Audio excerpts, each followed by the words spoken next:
What is going on, everybody? Welcome back to 49ers First Takes, soon to be 49ers Unfiltered with Mike from SF Gold Rush. Here to talk about some pressing off-season topics that are sure to get everybody's panties in a crunch, including ours. Um, so if you guys have been like living on another planet the last couple of days, don't worry. We'll update you on all the fun and incredible storylines that are going on in 49ers off season. Mike, you know, me and you, we get called out for being negative and all that other stuff. And like even we were positive at first when we thought about the off season. We thought about the end of the season press conference, and it seemed like things could change and things were going to go in a different direction this off season, and we were going to be active in free agency, and we were excited. And then Matt Barrows pretty much throws cold water on all of that. John Lynch really doesn't deny or confirm it at the combine. So this offseason looks a lot like it's going to be like last offseason.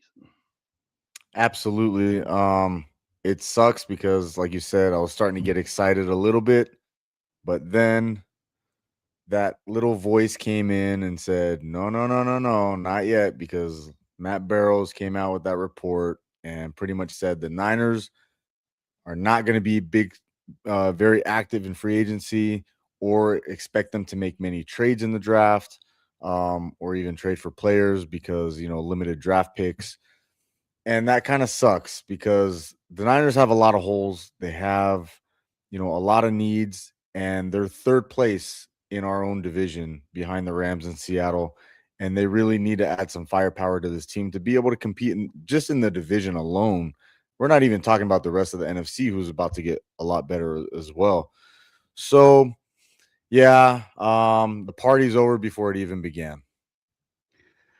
A lot of people are saying, you don't know what's going to happen. Calm down. Teams don't show their hand before free agency begins. But I guess my whole thing is like Barrows and Mayoka are pretty connected to the team. Absolutely. And why would unless they're really trying to throw people off, smoke screen their asses, they would say, why would they kind of let that message go a little bit early? I think for us, we talked about this right before we started, is at the end of the year press conference, and I said this to Dre from Dre Area Sports, who does the Cover 3 podcast on Fridays, me and Sterling Bennett and Dre. He was giving me some scenarios in the DMs about like what we think we would see as far as like what the Niners receiving core could be next year. And he had a list like Demarcus Robinson, Debo, Mike Evans, and I forgot Ricky Pearsall. And I was like, no. Mike Evans. Right. Okay. And I go to him and I go, no. And he's like, I was like, I told him, I said, what's funny is said, you see the Mike Evans thing, but I told him, I said, every year we get the end of the year press conference, and then they always revert back to factory settings. Like all these things that we think they're going to do or that they kind of hint at they're going to do. You get to the combine and John Lynch is talking the same way.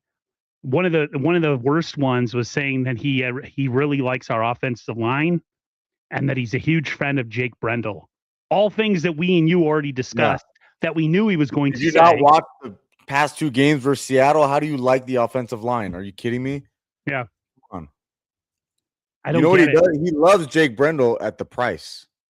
That's what he loves. He's a cheap player. He's not. He's a cheap center. So, of course, he loves Jake. He doesn't like the player. He likes the contract is what he likes. This is totally off topic, or maybe not. Do you feel like John Lynch is acting on his own the way he wants to run this offseason? Do you think Jed has any influence? And if he is running this thing on his own and he's doing it on his own accord, could this, I've been I attack a lot of things and I'm negative about a lot of stuff, but the one thing I've never touched is Kyle and John. I'm always like, I got nothing but respect for them. John, on the other hand, when you take into account all the missed draft picks for the last 4 to 5 years, last year, we can't really say that we don't know yet, but all those other drafts, and then you take into account, like, they haven't won the championship. They've been there, but they haven't won. And now we're probably going to go two straight off seasons without really adding anybody in free agency. And we're pretty much like, hey, we got to hit this whole draft. All 7 players or 8 players, we have to make every pick count. If this thing goes to crap, would you be okay if John Lynch was showing the door? Yeah. Number one, I don't know how much say he has in general anyway. I doubt he's working alone on this because number one, Jed would never allow him to have free reign and just give him an empty checkbook and say, "Go ahead, buddy, go fix this team and go get a Super Bowl." That's what Eddie D would do, but that's not what Jed York would do. And then on the other hand, I think you can get a pretty big takeaway that John is definitely not acting solo when they asked him about the hiring of Raheem Morris, and he said, "Oh, Kyle made that hire," right? So he's definitely not, running the show solo. I don't even know how much of a say he has or how much of an impact he has. I think Jed York tells him, "Hey, according to I think Larry and I think his name's Dieter." Dieter Kurtenbach, yeah. Yeah, Dieter. So they were on and they were talking about how, Jed usually sets a cap at about $300 million total per year that they're allowed to spend on contracts. And that's usually a pretty hard cap. Might be a little bit of wiggle room here and there, but usually it's around 300 million. And they have been very, very consistent about that. And even this coming up season, he pulled it up and he said they're pretty much right at almost 300 already.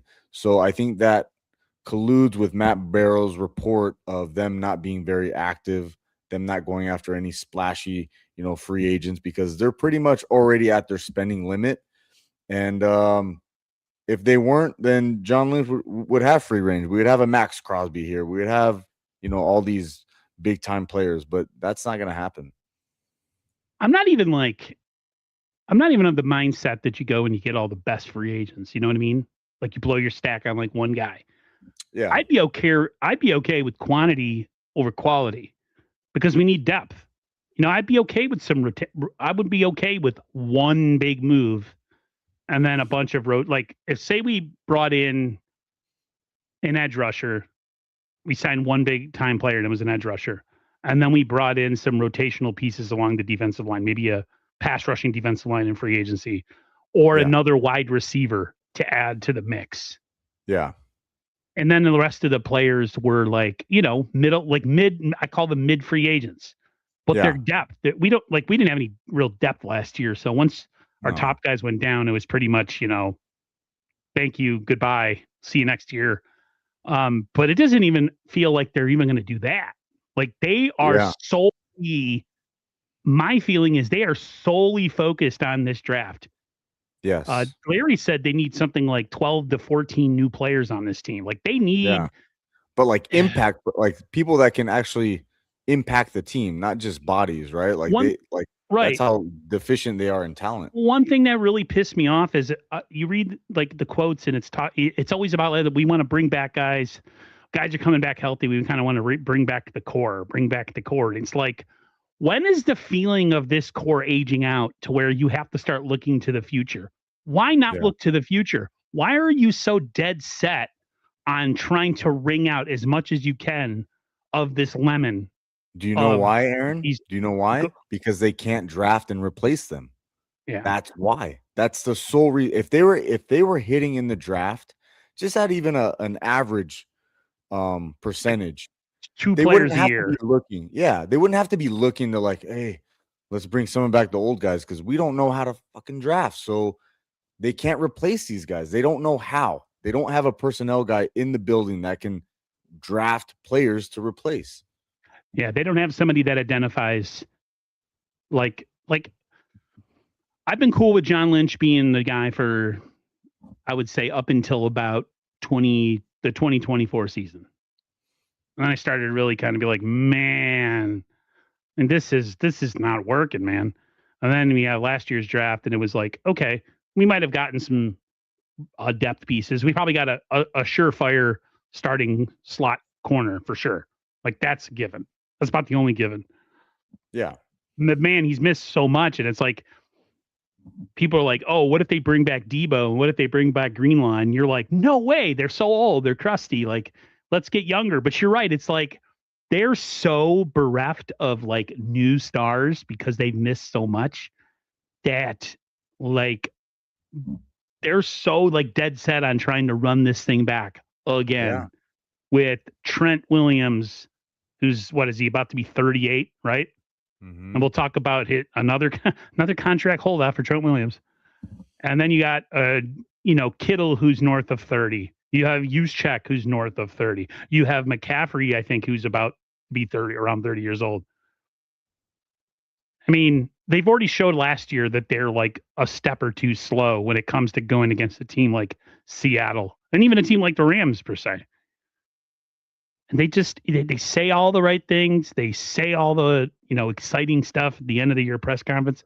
But when push comes to shove, it's factory reset, man. They go right back to what they're comfortable doing. They unless they crash and burn so bad, that would be the only way I think they would ever consider like maybe we need to start like thinking as offensive line as like a priority. It's not a priority for this team, and it's never going to be as long as John and Kyle are here. What would be the ultimate crash and burn? But they've already lost multiple quarterbacks. They've lost I would say a NFC losing championship. season with no playoffs They've had that. They've had with this core. when Jimmy broke his leg in 2020, right? Okay. Like they had major injuries at quarterback every single year. They lost the NFC championship, multiple NFC championship games because of the offensive line. They've lost Super Bowls because of the offensive line. So what now would make them change their mind that, oh, you know what? Offensive line is probably important when they've lost the biggest games of their lives because of it. And seasons have gone down the drain because of Both it. Super Bowls were blown up by bad offensive line play. And Yeah. Chris Jones was both times it was Chris Jones who ruined the Niners' chances of winning a championship. Yeah. And then, of course, the NFC Championship game. I mean, they have a really good defensive line. They made the Patriots look pretty mortal too. So, I mean, there's part of it, but you can only give the other team credit so much. But I mean, they've never prioritized the offensive line, so it's not really a surprise.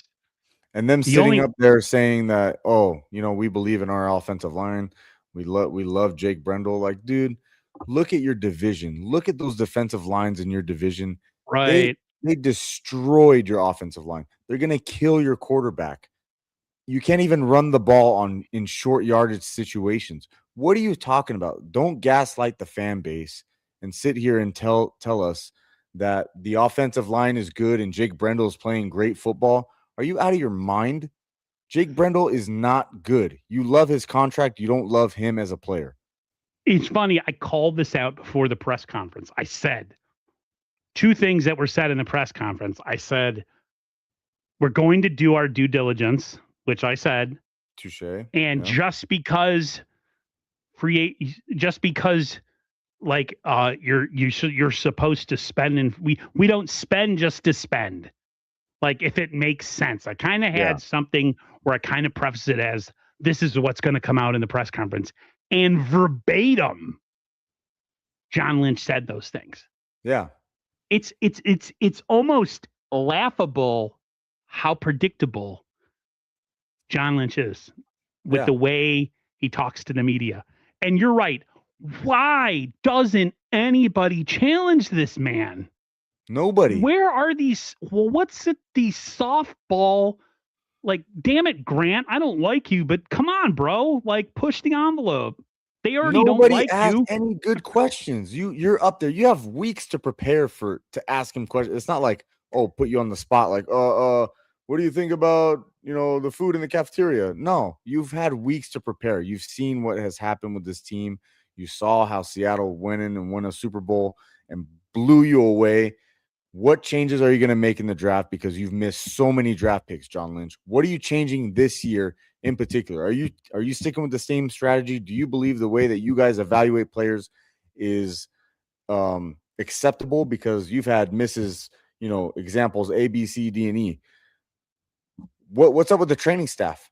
What's up with the injuries? What are you guys doing with the injuries? No one asked shit about the training staff? What are you guys doing to change it? What have you guys found so far? Nothing about that at all. Jennifer Lee Chan had an interview and somebody was like, "Where's the freaking follow-up questions, man?" Bro, Like, she's so bad. Oh, freaking, she said something. She was making like something. I forgot what they were talking about, and she had John say something, and then she never followed it up. And I'm like, why are they so afraid? I called her Are out they probably afraid like with 3 years ago on Twitter or on X or whatever, and we were going kind of back and forth in the DMs because I'm like, dude, thanks for the softball questions. You couldn't ask anything more important than that. And she was like, oh, well, this is my job, and that's why you don't have this job, and blah, blah, blah. I'm like, yeah, I could probably do it better than you, not gonna lie. Well, you got to think too, like a lot of these reporters. I mean, remember Dante Whitner? He was on that post game and they got rid of him because Oh he was a yeah, little too real. Because they have to have all these, vagina men that are on there that don't like freaking push the envelope with questions, or they're afraid to criticize the organization. yeah, Man, I like people who, unfortunately, even people I don't like, who have platforms where they could kind of say what they want. yeah. It's like, man, I wish somehow John was tied up and locked in a room where he was forced to watch content creators just I know. demolish him and how he runs his drafts, You wouldn't give a demolish him how he runs free agency. But no one has the balls to ever stand up to these guys. Yeah, Everybody is so afraid of losing their job. I love Matt Mayoka. He sometimes will push it, sometimes. But Kyle does that little like nervous laugh when he thinks he knows better than you. yeah, That like cocky ass laugh that he has. And then John Lynch is the ultimate I say a bunch of stuff word salad, but he's actually saying absolutely nothing. exactly. It's essentially John Lynch could run. I'm not trying to talk politics, but John Lynch could run for the presidency of the United States, especially with again whoever's who because of who's in office. He might have no qualifications in politics, but because he could talk you into the building, they would probably elect him just because he can speak so well and say Yeah, a bunch of no. Because politicians really say nothing, nothing. but they're saying Yeah, something, but it's really nothing. So he'd be that's why perfect he for should that be job. the president of the team and not the GM, Yeah, right? I don't. Oh man, it's just like I was so looking forward to free agency again, not because I think we're going to go trade for Max Crosby, or not because I think we're going to go get Alec Pierce from the Colts, or not because this whole Mike Evans thing. Mike Evans is not coming here; he wants money.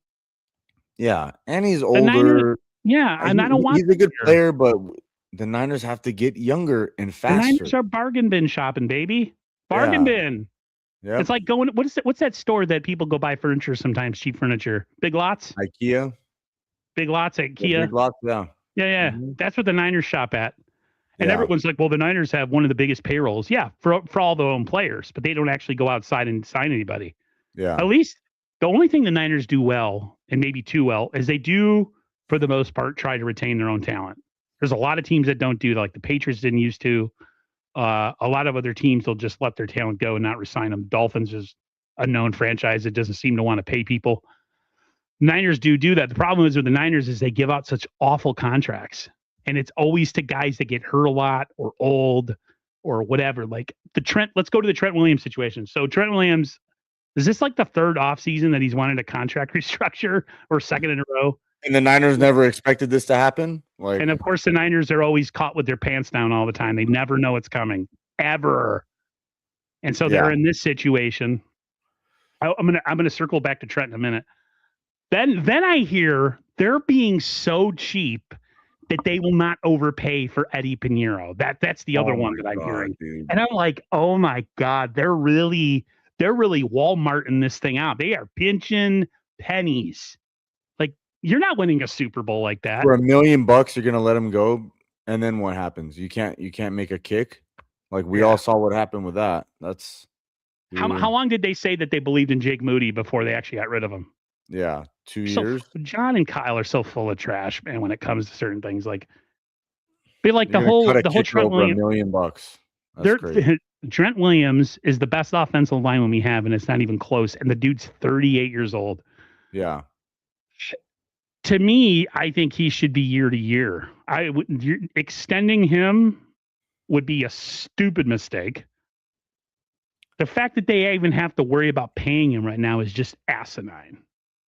Yeah. But they put themselves in this position because 100%. they've had how many years to draft a successor?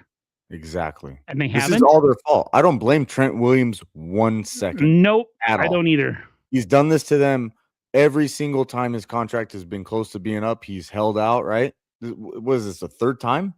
I think it's the third time he's done this. Yeah. So, like, they didn't see this coming. And like you said, they didn't even try to draft his successor, to even have a negotiating chip with him. Like, hey, Trent, sorry, bro. We have this guy in the wings. Like, he's pretty good. If you got to go, we understand, but they don't have any. So he's like, I'm not gonna sit here and not negotiate with you guys. Like, he holds all the chips. What are they gonna do? He has all the leverage. All of it. People are like, he doesn't have any leverage. I'm like, what do you mean he doesn't have any leverage? He's the best guy they got. To trade him. Like, he'll definitely force the 49ers to trade him. For sure. Fire everybody, says Lynch sees Austin Pleasants as their apparent to left tackle. You know what? You're probably right. I wouldn't say fire everybody, bro. But Lynch is on my hot seat. If they go the way of being cheap and they go the way of being penny pinchers this year, and they biff the draft, he has to go. He has to leave. He must go. Yeah. Now, if they slam this draft, then I'll shut up for a year. You know what I mean? If you can somehow find a future, I don't know, tight end or another really good edge rusher or a safety, you know what I mean? Like a player that is an impact player day one, I'll be quiet. Here's my question to you. Do you feel that the Niners, last year they definitely weren't. Do you have a feeling that the Niners this year are not all in this year, and that their expectation is to not win the Super Bowl? I kind of feel like the expectations this coming season, where we thought it was going to go, we were all talking about, it only takes a good draft and a couple free agents to kind of turn this thing around really quickly. We all said that. But based on the rhetoric and based on the no talk that John Lynch did at the combine, and how they're not really going to change anything, and how they're going to try to bring back the most amount of guys that are core players, and they're not going to change their drafting of offensive line and all that. Nothing's changing. I look at this coming season as another, like, if we outperform our roster, great. If we don't, we weren't expected to. Yeah.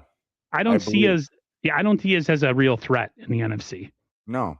And the thing that makes me mad about that is, like, number one, if you were going to throw away a season last year, then just do it all the way. It's like they're kind of like half-assing it, right? Like, are you going to drag this out to like multiple seasons where we're kind of half-assing a rebuild? You know what I mean? Like, if you're going to do it, you're going to throw away the season anyway, just rip off the Band-Aid and let's get it over with and done. So that way we can be contenders again. But another thing that really like irks me about this is they have no competitive fire after what Seattle just did. Like, embarrassed them.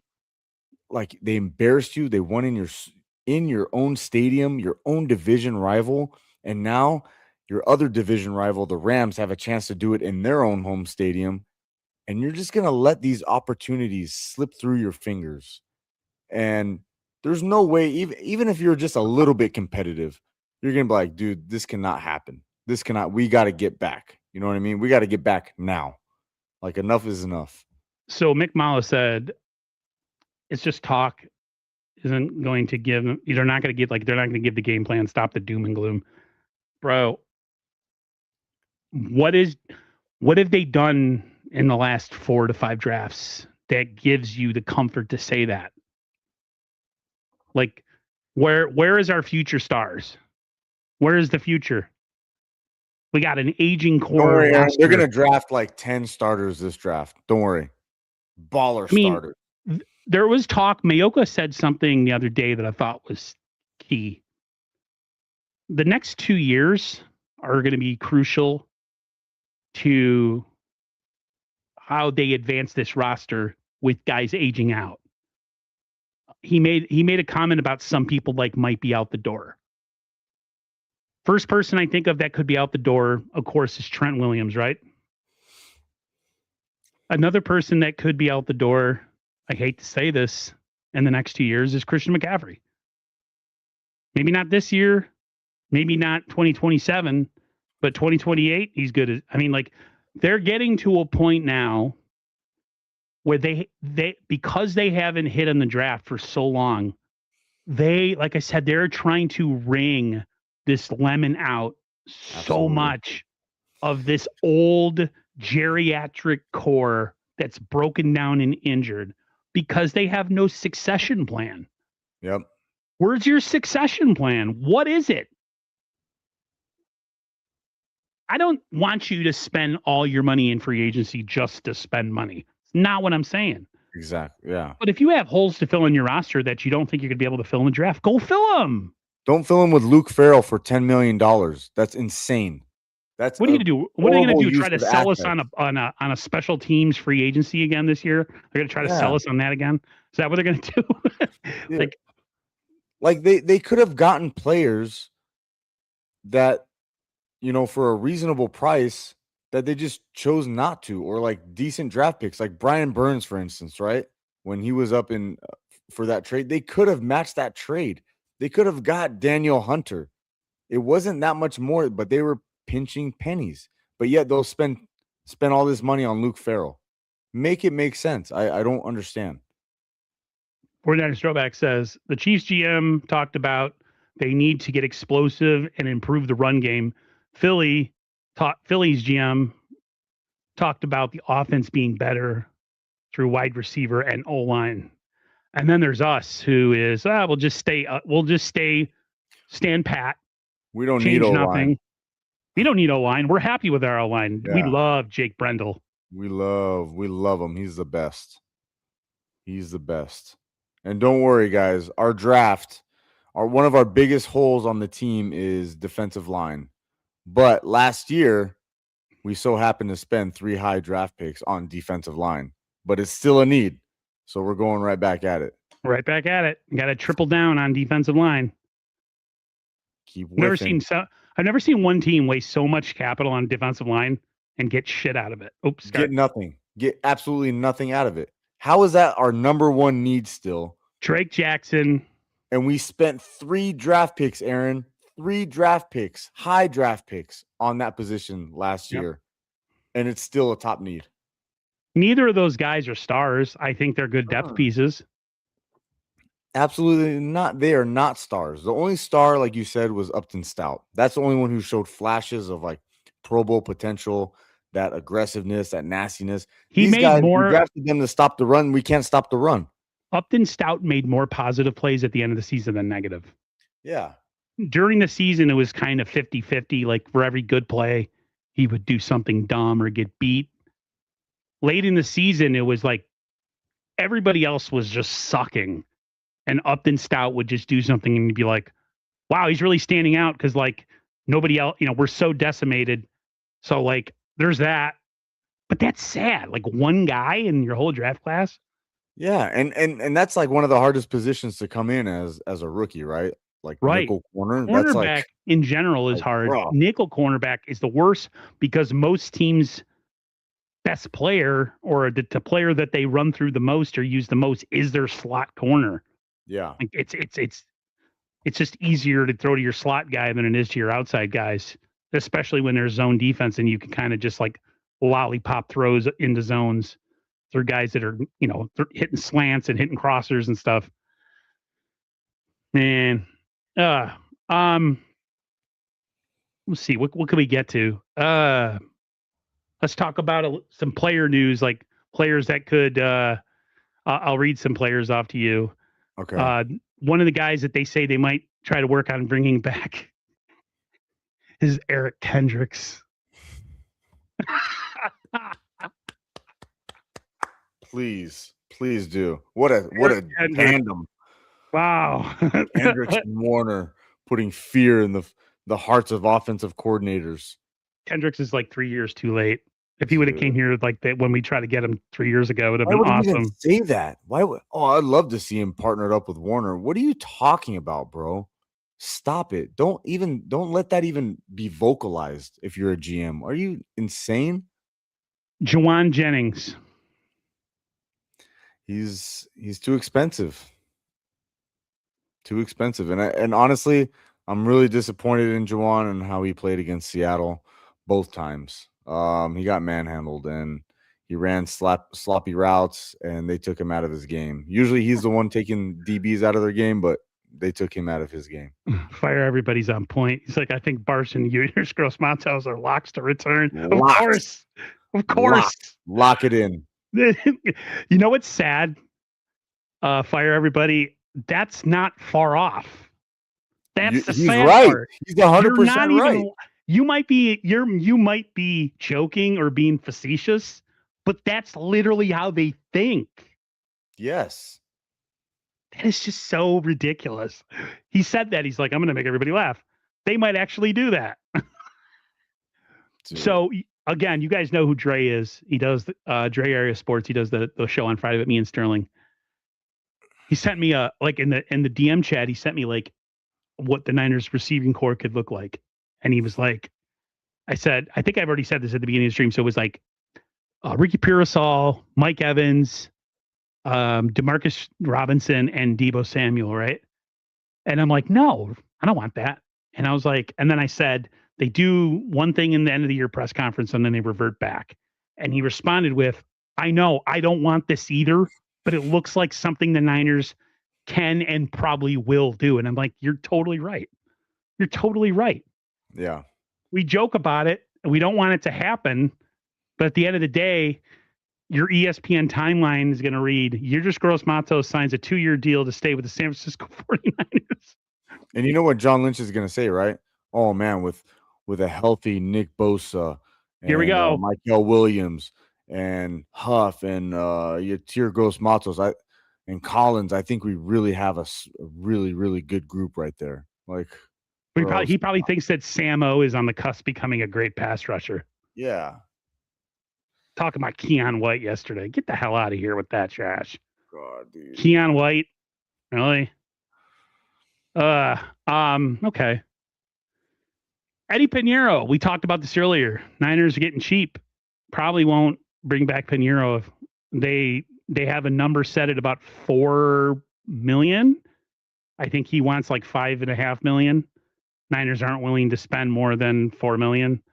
So there's a good chance Eddie Pinheiro might leave the 49ers this year. Yeah, especially if I think was it Brandon Aubrey might reset the market. Isn't he asking for like $10 million? Who's that? So the kicker for the Cowboys. That's $10 million. He's asking for 10 mil. So obviously he might not get 10, probably not going to get 10 million, but usually it's somewhere in the middle. And he could definitely reset the kicking market. And that's another failure by the 49ers front office of not doing contracts early.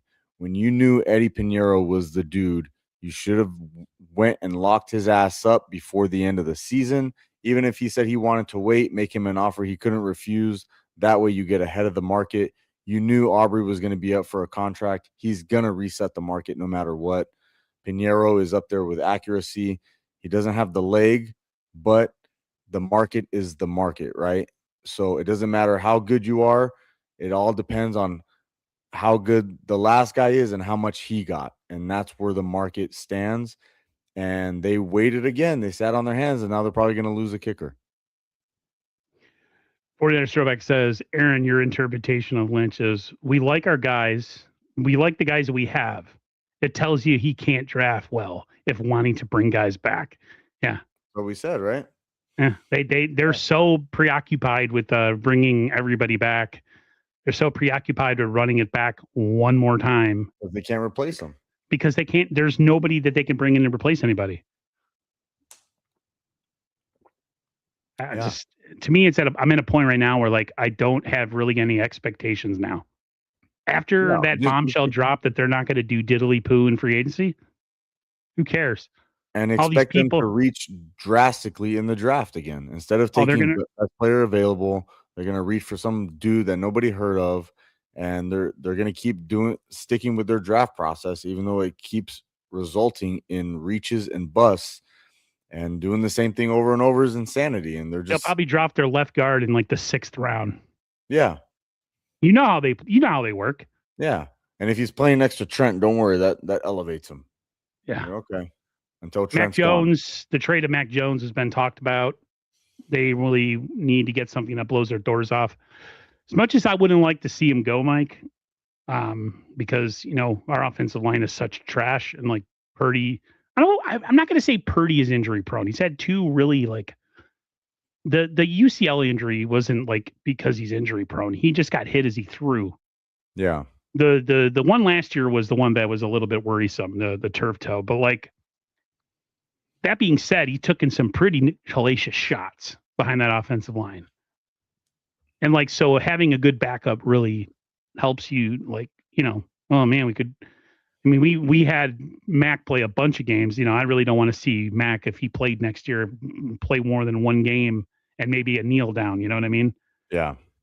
But if a team was to blow their doors off, I would definitely be okay with them taking the picks, even though they'll probably miss on them, because I figure the more picks they have, the more opportunities they got to miss and also hit, maybe. You know what I mean? You throw spaghetti at a wall enough times and some of it sticks. Yep. So the amount of wall there is to the ratio of spaghetti that you have in your hand, like, oh, some of it's still up there. I say that as a joke, but it's actually really what I absolutely believe. Like, they need as many picks as possible because they're going to miss on half of them. So yeah, and like I've said, I would trade Mac Jones only if it's for a player. I want a proven asset. I can't go with a risk. What about a player to mid-round pick? Yeah, as long as I get some type of player that's a proven What about a asset. pass rush defensive tackle that is an extra player on a team that doesn't need him? It depends how good he is. I don't want a Keon White. I'm not getting a Keon White or like a, You want a guy that has a little bit of production. Yeah, because you're sending a starting quarterback. He's a starting quarterback in the NFL. So you would want a starting lineman or starting, yeah. I would want someone. He doesn't like. Obviously, he's not going to be a blue chipper, but he could be an upper mid tier guy that you would trade for. And I think that's a fair exchange because Mac Jones is a starting quarterback in the NFL. I think he's better than one of the 32 quarterbacks that are in the league. That's for damn sure. So, I mean, that's a very high value position and a very rare asset to have. You can't just trade it for, a Keon White or a Sam O. You know what I mean? Like, it's got to be someone a little bit better than that. So I want a proven asset because we've been talking about, I don't trust him in the draft. And but honestly, I don't even want to see him traded really because I think we're gonna need him. And this whole thing about Brock Purdy's injury prone, I don't believe that. I think it all falls on the offensive line. If you look at his injuries, Aaron, his very first one, he had broken ribs. How did that happen? Because the offensive line broke down and broke his ribs. His second start or his second start, right? Against Seattle. He had broken ribs that night. Yeah, that was because the offensive line crushed his ass. And his other one, the UCL, obviously breakdown of pass blocking. His turf toe, he had to run outside the pocket because the pocket was collapsing, right? So where does this all stem from? It's all the same problem. Yep. It's all the same problem. So I don't believe he's injury prone. I think whoever you put back there is gonna die. One of the things that they talked about is injury updates. John said that Keon White, Nick Bosa, and Mykel Williams should all be ready for training camp. Because I know that sends you with that instills you with so much confidence. The thing I love hearing about is about guys coming back from injury. that we have to depend on because we have nobody else. The great thing about if you actually hit and you can sign some free agents is that you don't have to pressure guys to come back because you need them so badly because you're so bereft of depth in true talent, blue chip talent, because all the blue chippers you have, you drafted like 5 to 7 years ago, and you Yeah. have nobody new in the pipeline. That's why when you hear like, oh, Bose is on track, this guy, of course, everybody's like, yeah, because they know nobody else is. Who do we got? Yeah.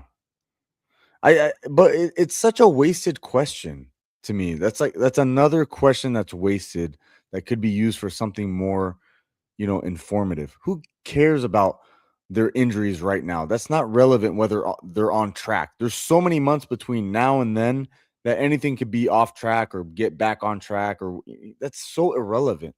Ask about the draft process. Ask about free agency. Ask about what are you doing to change, your sport or your strength and conditioning program. What are you doing? What are you going to do in your mind to try to catch up to the Rams in Seattle? Like, there's just so many questions you can ask. Asking, oh, is Nick Bosa going to be ready for training camp? Dude, I don't know. Anything can happen between now and then. That's so far away. It's not 2 weeks away from now. Like, it's a wasted question. Just ask something that's more relevant. And it's a repetitive question every offseason. Yes, Every exactly. offseason, we have somebody coming back from a catastrophic injury.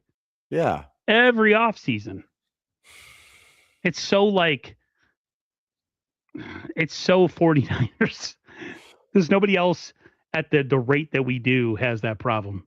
Yeah. What one of the names they brought up, which I thought was hilarious, Lynch. Oh my God, Lynch makes me laugh because he thinks he's clever.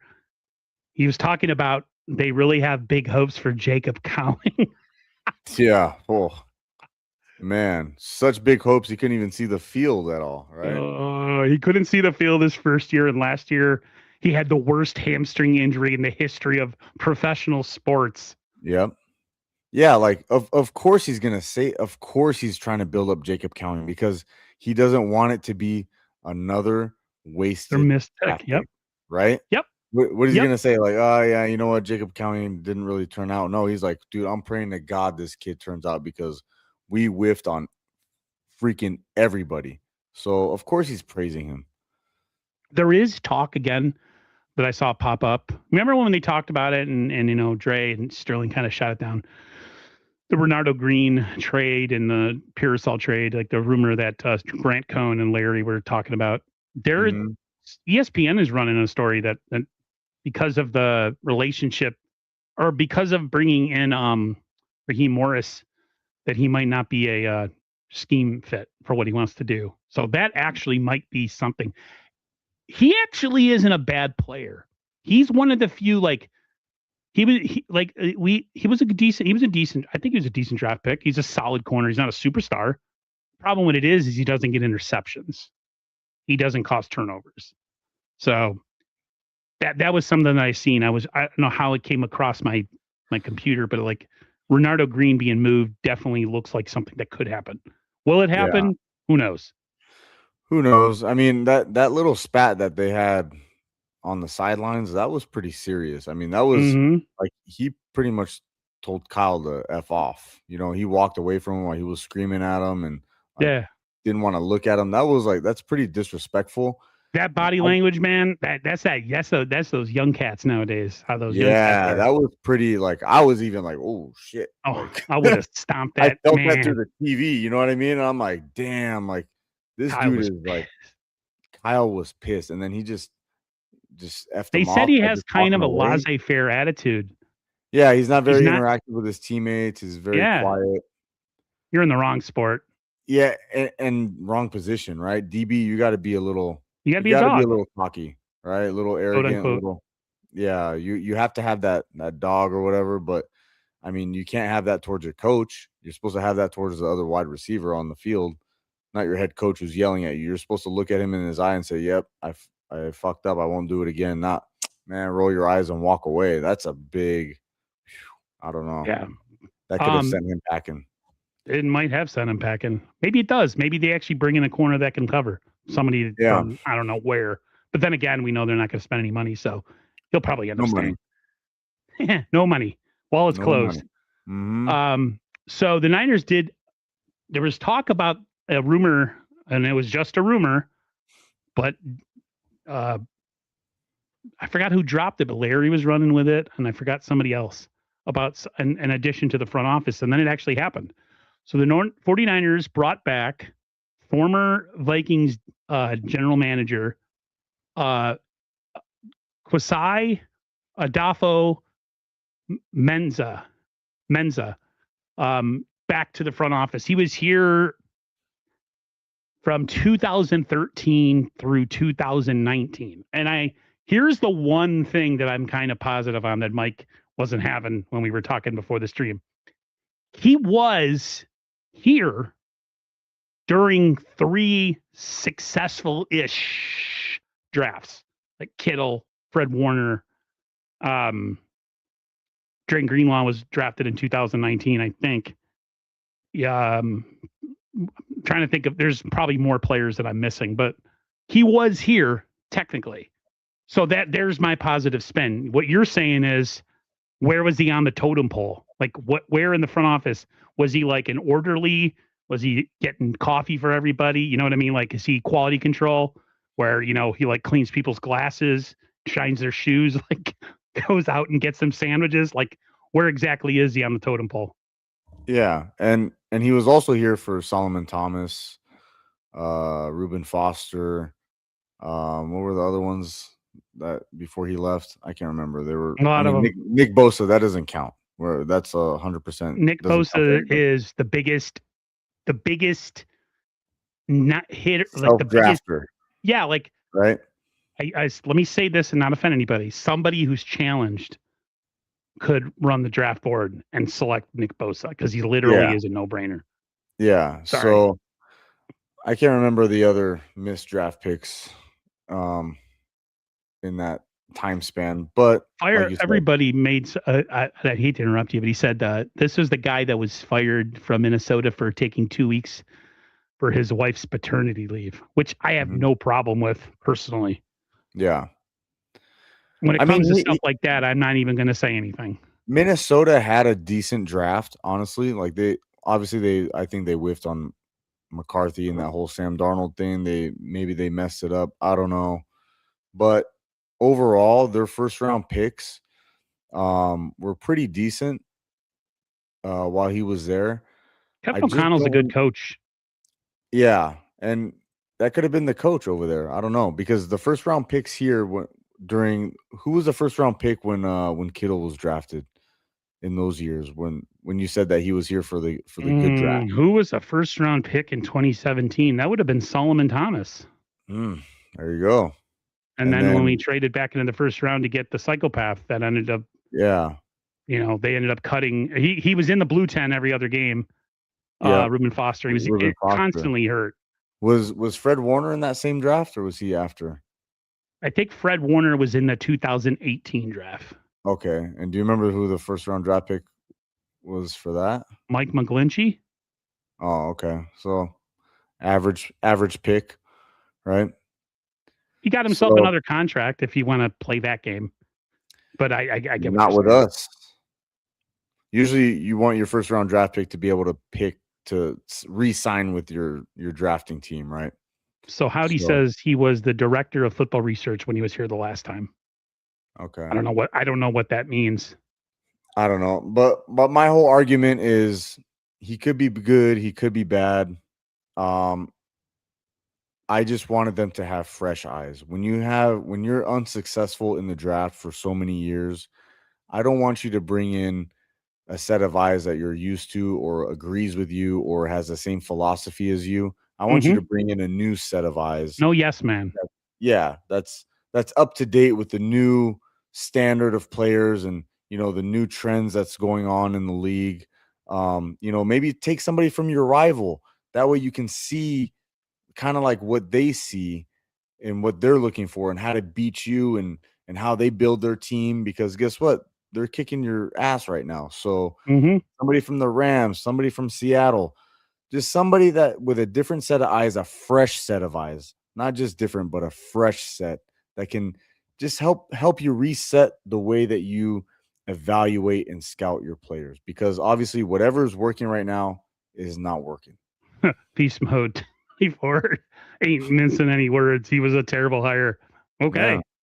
I have no skin in the game either way. I just don't think it's good because it's more of the same. It's funny. The Miami Dolphins, and I know I bring them up a lot, but my brother's a Dolphins fan. They brought in Troy Aikman this offseason to help them in their GM and coach search. I mean, their coach, Jeff Hafley, is spoken very highly of by Richard Sherman. And Richard Sherman, to me, is a future Hall of Famer. So I take what Richard Sherman says as a sermon, like as truth. And then say what you want about the Packers maybe not achieving, but they have some talent in Green Bay. Yeah. So I think so far, taking somebody who was a player who cared a lot about winning. I mean, all you have to do is look at those videos the couple years after they started to not win Super Bowls anymore, and he's talking about the coach not like holding anybody accountable, and he's flipping out on the sideline. Troy Aikman was that guy, right? He cared. He's not part of the Dolphins organization. He came in as an outsider with no skin in the game, so to speak. And now they have a GM and a coach on the same page from a previous organization who have a similar mindset, right?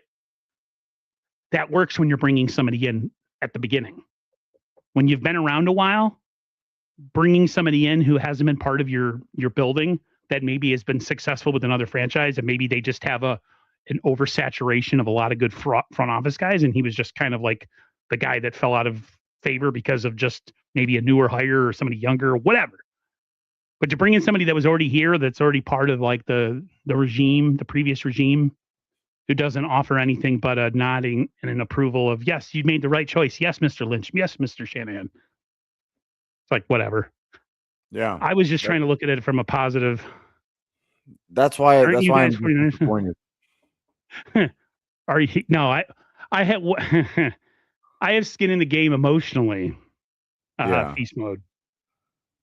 I have skin in the game emotionally. That's why I'm just disappointed. It's just because I wanted somebody fresh to come in with, a new look on how they do stuff. And it just seems like it's going to be more of the same. Yep, it does. I've been wanting to be really hopeful and very positive about how I'm thinking about things. But I just, when you look at the way things are. Your dreams, huh, Aaron? I just crushed them. It's the whole situation with just like finding out that they're just going to sit on their hands in free agency. Yeah. Everybody's trying to tell me that I'm making a big deal out of it and that they're lying and that I don't know what I'm talking about and have faith. And I'm just like, I don't know, man. Barrows is a pretty trusted source. He's one of those. He knows. They put it out there on purpose. He's a 49ers peon. They're trying to get the fan base ready. I think that was 100% on purpose. They're telling fans every fantasy booking or fantasy, they call that in wrestling, they call it fantasy bookings, like a fight that you want to see that'll never happen. Yeah. Every fantasy signing, every fantasy draft pick, every fantasy trade that you guys keep throwing up, none of it's going to happen. Yeah. None of it's going to happen. You're getting us ready. Mike Evans isn't coming here. Crosby isn't coming here. Alec Pierce from the Colts isn't coming here. Lindenbaum, the center, or what everybody wants, he's not coming here. So just get ready. Yep. None of it's going to happen. Will they make maybe some mid signings? When I say mid, I mean like bottom of the barrel, like guys you never heard of. Those are the guys we'll sign. And John Lynch will try to tell you, like, they fit our system. And it's just like, here we go. Yep.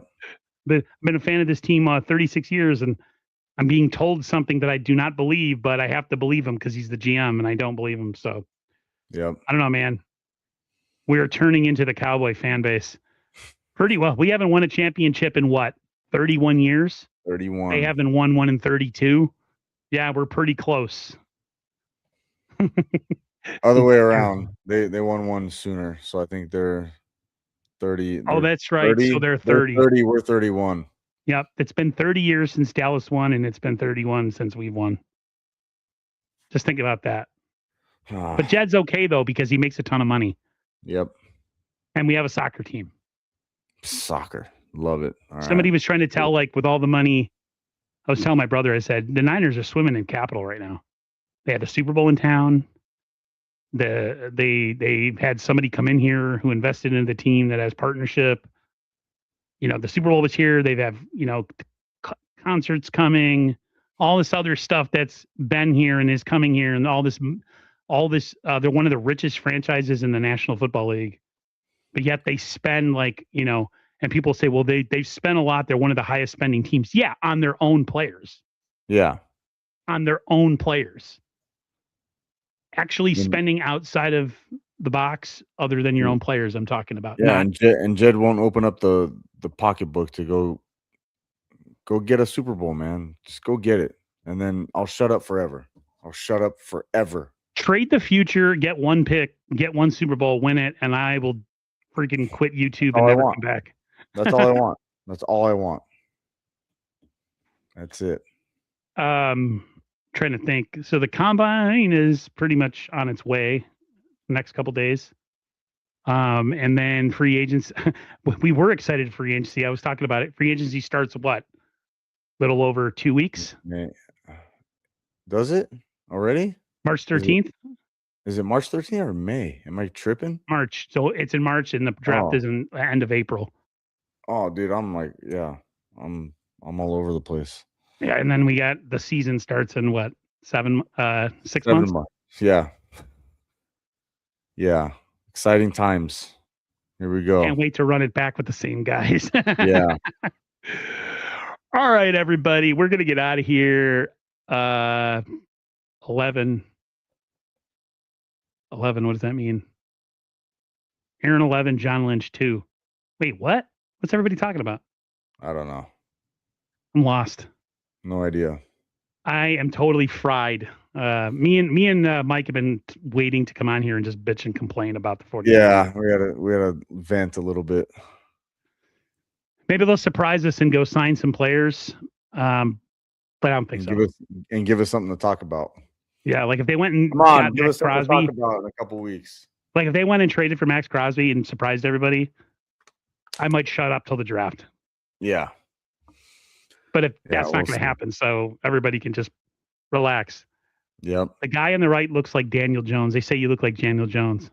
I get Dustin Poirier a lot for some reason too. I don't know why. I don't see it, but every time I go on TikTok, it's like nonstop my feed. I'm like, I get the Max Crosby trash all the time. Like, I didn't know he was a 49er. I'm like, I don't even look like this dude. I'm like older than him by like 15, 16 years. Like, yeah. I saw a picture of him coming out of college where he bleached all his hair and stuff. He looked awful. Yeah. I don't usually, say go ginger because like being a redhead, you get picked on. But I must say for him being a redhead, he looks way better than having his hair bleached. So, funny. We're going to get out of here, guys. If anything crazy happens in the next week or so, as we get closer to free agency, we'll probably be back. If any news drops, we'll probably have a show sooner. I want to say that we do it every week, but with it being kind of thin for news, we're kind of playing it by ear. Yeah. But eventually the show will be the 49ers Unfiltered. We'll have a new overlay. We'll have a new intro, and it'll be fun just in time for the season. Awesome. So, yep. Take care, everybody. Everybody have a great rest of your night. Try to be positive about the 49ers because I'm not. Yeah. And I'll talk to you guys on the other side. All right. Good night, guys.